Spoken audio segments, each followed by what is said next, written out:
My father was a First World War Marine, fought at Chateau Thierry, the Battle of Belleau Wood, which is very famous in the Marine Corps. Mm-hmm. So that led the groundwork for me to become a Marine, or to think about it even.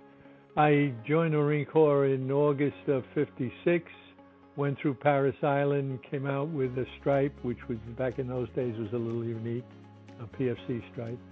Originally my MOS was 0200, which was intelligence, and I went through infantry training, the infantry training process at Camp Lejeune, and went on to Camp Geiger to join the 2nd Amphibious Reconnaissance, which morphed into what's known today as 2nd Force Recon.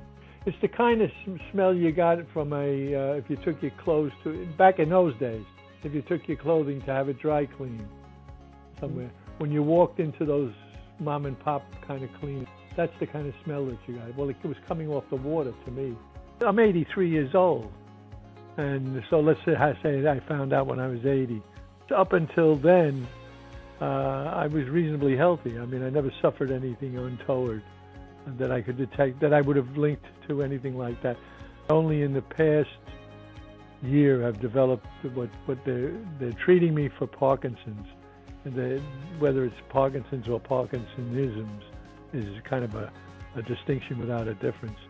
But yes, I have tremors in both hands and my mouth, and I've developed instability. So I attribute it to that. A friend of mine, a Marine, sent me a note and alerting me to, hey, you ought to look into this for your own benefit. And then in discussing it with another veteran, and he said, by the way, you ought to look into this Marine Corps thing with Berry, because I guess in his conversation with Kyle, he was alerted to the fact that they were pursuing this Marine Corps thing. So he told me, and I contacted Berry.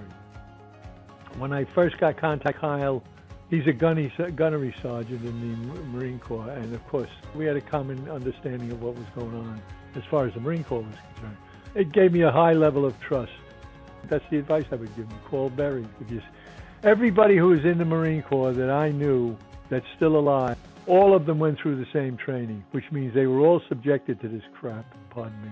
And then I have a short list of those Marines that are still alive and reasonably healthy, and I'm going to ship off the information for Berry Law on both of these efforts.